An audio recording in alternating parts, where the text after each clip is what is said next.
We all love the Bohrok and their awesome Krana masks, but what's the rarest one? Well, there's a few super exclusive, super rare silver Krana. These are very hard to get. And some of them were limited to a super secret club of LEGO fans. What's the story here? Well, let's discuss in today's video. And I'll show off a few mocks that use Krana in some really clever and creative ways. Let's dive in. The rarest Krana. Well, every Bohrok set came with a different Krana inside. There were many unique colors and styles to collect. Whether that was from the original Bohrok sets that came out in 2002, or the Bohrok-Kal that came out in 2003. You could also get more Krana in the mask packs that were available at the time. Now in 2003, the Bohrok-Kal all came with Krana that had a nice metallic coloration to them. They were certainly very pretty, but there were some very special Krana-Kal masks that were produced. We have the white metal Krana-Kal. There were 5,000 of these made, and these were randomly packaged inside Bohrok-Kal sets, much like this one. So you just had to be very lucky and find one inside of the set that you got. If you managed to find it inside, it came with a card that told you what you got, as well as a nice little black bag so you could store it inside. Now these days there's many examples of this mask being sold without the card and without the bag. So if you've got all three together, that makes it even rarer and even more expensive. The mask appears in the shape of a Zamak, this Krana right here. I've seen this thing sell for close to $3,000 before. That's US dollars as well. There is one key difference, however, between the rubber mask and the metal mask. Up top here, the rubber mask has these kind of pointed wings, whereas the metal mask, they're a little bit more rounded.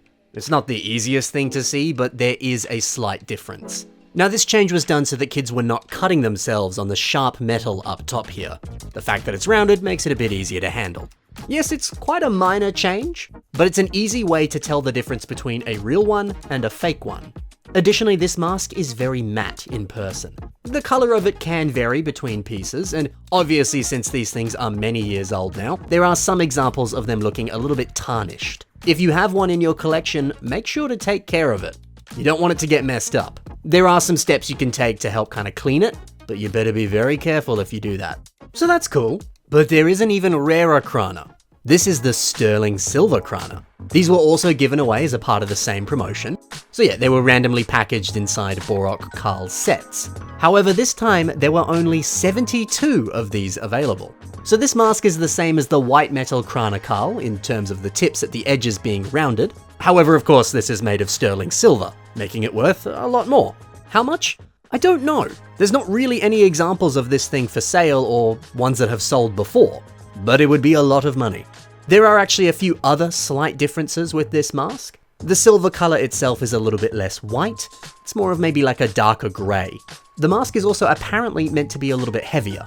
And also after this Krana was made, the word sterling was stamped onto the back. The location of where this is stamped, that changes depending on the mask.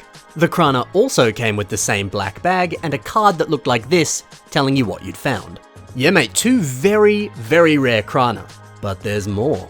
Now the only people that this next Krana was available to was a super secret group. This group was called the Proto Squad. The Proto Squad was an exclusive product testing program run by the LEGO group itself, but only in the United States and from the years 2002 to 2005. The Proto Squad was limited to 2,500 US Bionicle fans, aged 8 to 14. The original members were selected through a contest that was run by LEGO and advertised in the LEGO magazine. These lucky Proto Squad members would occasionally get sent packages that contained sneak peeks of the Bionicle storyline, Bionicle sets, and other promotional items that were of course exclusive. And all of this was for free. In return, they just had to send over feedback about the Bionicle product, and they were encouraged to spread word about Bionicle to their friends. Included in every single parcel that was sent was a signed letter from Bionicle author Greg Farshetty. He kinda served as the program's spokesperson. Man, I have never been more jealous in my life, that's so cool. So in May of 2003, the Proto Squad was sent these vacuum metal Krana-Kal. These Krana were created by the LEGO group while they were still developing the ad campaign where you would be finding these Krana inside the Bohrok canisters. By the way, that was called the Search for the Silver promo. So these masks were described to the Proto Squad as misprints, but it was later clarified that the white metal Krana-Kal and the sterling silver Krana would take the place of these ones. This was just early prototype stuff. So yeah, they ended up getting these very, very rare masks. The Krana were given out in a few other select ways, but still ways that were pretty hard to get. The Unleashed tour vans, the ones that you're seeing here, these showed up at like skate parks and places where Bionicle fans were more likely to hang out. They did some more like guerrilla style advertising where they would just sort of sell Bionicle sets to fans and also let them know how cool Bionicle was.